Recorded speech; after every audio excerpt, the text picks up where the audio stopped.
شريك له وأشهد أن محمدا عبده ورسوله أما بعد فأعوذ بالله من الشيطان الرجيم بسم الله الرحمن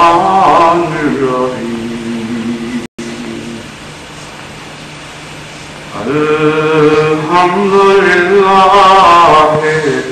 رب العالمين الرحمن الرحيم مالك يوم الدين إياك نعبد وإياك نستعين اهدنا الصراط المستقيم صراط الذين أنعمت عليهم غير المغضوب عليهم ولا الضالين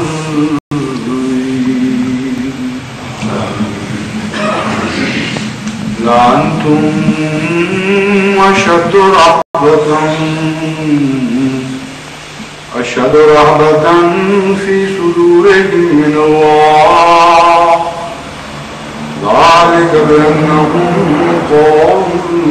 لا يفقهون لا يقاتلونكم جميعا إلا في قرى محصنة أو من وراء جدر بعضهم بينهم شديد تحسبهم جميعا وقلوبهم شتى ذلك بأنهم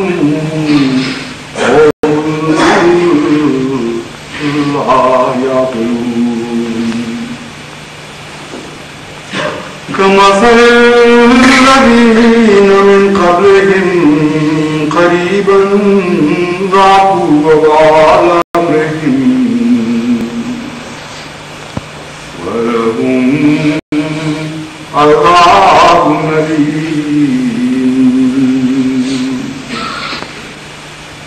سورہ حشر الحشر آیت 13، 14 اور 15. یہ 3 آیات جن کی میں نے تلاوت کی ہے، ان میں اللہ تعالیٰ حضرت صلی اللہ علیہ وسلم اور آپ کے ساتھیوں سے مخاطب کر کے فرماتا ہے لَأَنْتُمْ أَشَدُّ رَهْبَةً فِي صُدُورِهِمْ مِنَ اللَّهِ، کہ تمہارا خوف ان پر اس شدت کے ساتھ غالب ہے کہ اللہ سے بھی یہ خوف اللہ کے خوف سے بھی تمہارا خوف بڑھ گیا ہے. ذَلِكَ بِأَنَّهُمْ قَوْمٌ لَا يَفْقَهُونَ، اس لیے ہے کہ یہ لوگ ایک ایسی قوم ہیں جو فہم نہیں رکھتے، تفقہ کی طاقت نہیں ہے. تم سے یہ نہیں لڑتے یا نہیں لڑیں گے اکٹھے ہو کر مگر فی قرى محصنۃ، قلعہ بند شہروں میں جہاں ان کی حفاظت کا ان کو یقین ہو، وہاں تو یہ خوب لڑ سکتے ہیں، لیکن کھل کر مقابل پر آنے کی ان میں طاقت نہیں، اور من ورائے جدر یا دیواروں کے پیچھے بعضهم بینہم شدید، ان کی آپس کی لڑائیاں بہت ہی شدید ہیں. تو ان کو سمجھتا ہے کہ جمیعاً وہ اکٹھے ہیں، وقلوبہم شتیٰ، حالانکہ ان کے دل پھٹے ہوئے ہیں. ذالک بأنہم قوم لا یعقلون، یہ اس لیے ہے کہ وہ ایک ایسی قوم ہیں جنہیں عقل کوئی نہیں. یہ اسی طرح کے لوگ ہیں جو ان سے پہلے گزرے تھے، انہیں گزرے ابھی بہت دیر نہیں ہوئی، ذاقوا وبال امرہم، انہوں نے اپنی بدعمالیوں کا مزہ چکھ لیا، وَلَهُمْ عَذَابٌ أَلِيمٌ، اور ان کے لیے بھی اسی طرح ایک دردناک عذاب ہے۔ ان آیات کا ترجمہ بظاہر تو اکرام پہن ترجمہ ہے، اور ایسی بات نظر نہیں آتی کہ اس کے پیچھے وہ انسان غور کرے تو کچھ اور مطالب بھی نظر آئیں گے، مگر قرآن کریم کی ہر آیت خواہ بظاہر کتنی سطحی دکھائی دے، اس کے اندر آپ جب ڈوبتے ہیں تو مطالب کا ایک نیا جہان کھل جاتا ہے۔ گہرے پانیوں کی سطح کی طرح بعض دفعہ قرآن کریم کی آیات خاموشی سے چلتی ہیں، اور دیکھنے والے کو اس کے نیچے وہ معانی کا جہان نظر نہیں آتا جو ہر آیت کریمہ میں چھپا ہوا ہے۔ پہلی آیت میں بعض عجیب دعوی کیے گئے ہیں، مثلا حضرت صلی اللہ علیہ وسلم اور آپ کے ساتھیوں کو مخاطب کر کے یہ مانا کہ تمہارا ان پر روک طاری ہے۔ بظاہر بہت عجیب بات لگتی ہے، کیونکہ ان کو تو اتنا کمزور سمجھا جا رہا تھا، اتنا بے طاقت اور بے سہارا خیال کیا جا رہا تھا کہ ہر ایرا غیرہ اٹھ کر ان معززین کی حقیقت اور گستاخی کر دیتا تھا جو حضرت صلی اللہ علیہ وسلم کی غلامی کے دم رکھتے تھے۔ ادنا ادنا گلیوں کے لونڈوں نے حضرت صلی اللہ علیہ وسلم اور آپ کے غلاموں پر پتھر اٹھائے اور زبانیں دراز کی، گھروں سے بے وطن کیا، بے وطن ہونے کے بعد بھی پھر ان پر بشدت حملہ آور ہوتے رہے۔ تو یہ کیا کہا جا رہا ہے؟ لَأَنْتُمْ أَشَدُّ رَهْبَةً فِي صُدُورِكُمْ، تم سے وہ اتنا خوف کھاتے ہیں کہ اللہ سے بھی اتنا خوف نہیں کھاتے، تمہارے خوف کے مقابل پر خدا کا خوف بھلا دیتے ہیں۔ یہ کیسا خوف ہے؟ یہ خوف ہے غلبے کا خوف، ظاہری جسمانی برتری کا خوف نہیں ہے، غلبے کا خوف ہے، اس طاقت کا خوف ہے جو دلیل کے ساتھ ابھرتی ہے اور دلیل کے ساتھ زندہ ہوتی ہے اور دلیل کے ساتھ چھا جانے کی قوت رکھتی ہے۔ چنانچہ ہر صداقت سے دشمن کو ہمیشہ یہی خوف لاق رہا ہے، اس قدر وہ خوف کھاتے ہیں کہ اس خوف کے مقابل پر پھر خدا کا خوف بھی ان کے دل میں نہیں رہتا۔ ایسے لوگوں کی مخالفت میں جو صداقت اپنے ساتھ رکھتے ہیں یہ ہر دلیل کو بھلا دیتے ہیں اور خدا خوفی کو چھوڑ کر پھر ان پر حملے کرتے ہیں، تقویٰ سے عاری ہو کر ان پر حملے کرتے ہیں، اور یہ طرز مقابلہ بتاتی ہے کہ ان کو خدا کا خوف ہے ہی نہیں۔ اگر خدا کا خوف ہوتا تو سچائی کے مقابل پر اوچھے اوچھے ہتھیار کیوں استعمال کرتے، کمینی حرکتیں کیوں کرتے، جھوٹ اور دوا سے کام کیوں لیتے؟ تو خوف ہے اس قوت کا جو قوت اپنی ذات میں ان ابھرتی ہوئی دکھائی دے رہی ہوتی ہے، بظاہر وہ ایک اپنے وقتی طور پر اتنی غیر معمولی طاقت اختیار نہیں کر چکی ہوتی کہ اس کے خلاف یہ حملے نہ کریں، اسے دبانے کی کوشش نہ کریں، ظلم و ستم سے کام نہ لیں۔ اگر ایسا خوف ہوتا تو ان کو ضرورت کیا تھی حضرت صلی اللہ علیہ وسلم اور آپ کے غلاموں پر حملے کرنے کی؟ بس یہ خوف اس فرقان کا خوف ہے، اس برہان کا خوف ہے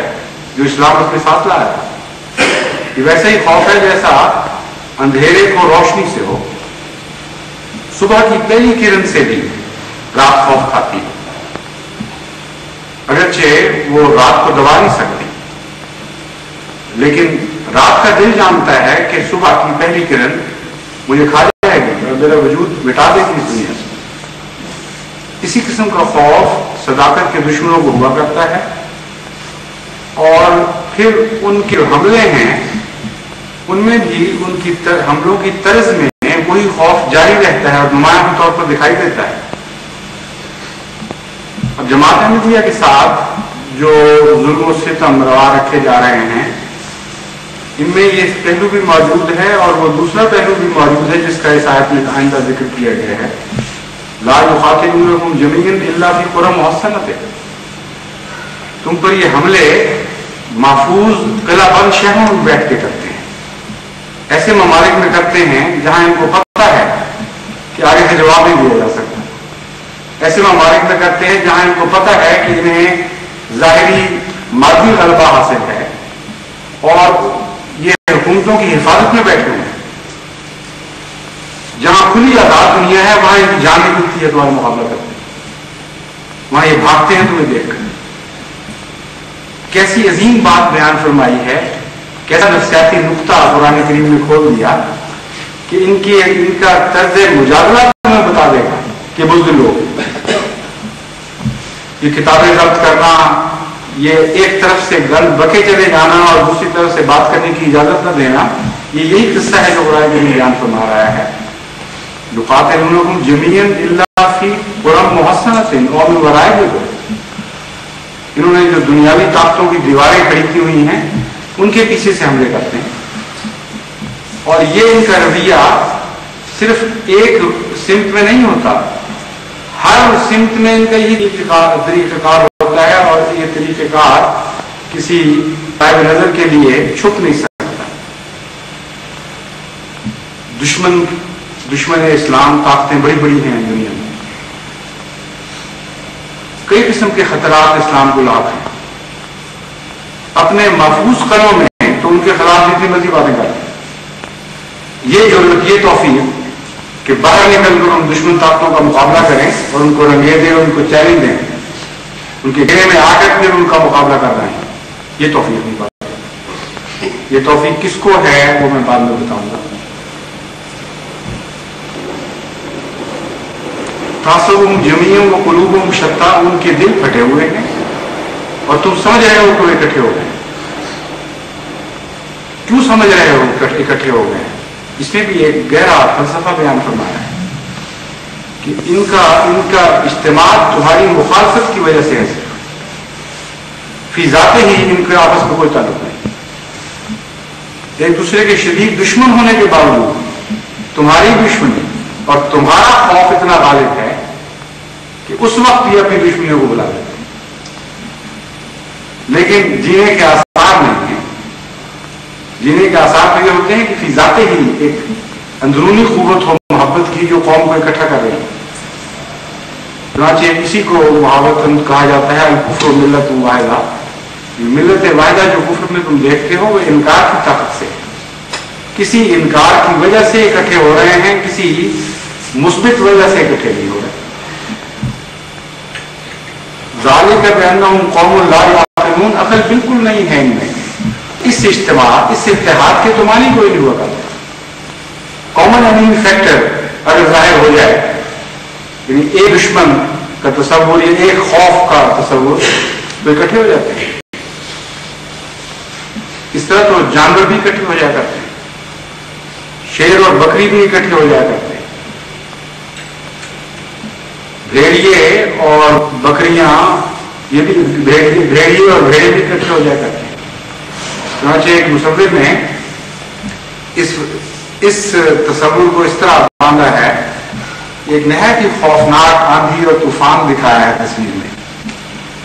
اور خوفناک بجلیاں گر رہی ہیں اس طرف، اور بیچ میں جس طرح بگولا سمیٹ لیتا ہے اپنے اندر کسی چیز کو، اس طرح شیر بھی ہیں، بھیڑیے بھی ہیں، سور بھی ہیں، معصوم بھیڑوں کے بچے بھی ہیں، بکریاں بھی ہیں، گھوڑے بھی ہیں، اور یہ سارے اکٹھے ایک دوسرے کے ساتھ جڑ کر بیٹھے ہوئے ہیں۔ پرانی قبریں جو دریافت ہوئی ہیں لاکھوں سال پہلے کی، ان میں بھی یہی مناظر دیکھنے میں آئے ہیں کہ جب نہایت خوفناک ہلاکتیں آئیں جس نے بعض علاقوں سے زندگی صاف کر دی، تو اس وقت وہ جانور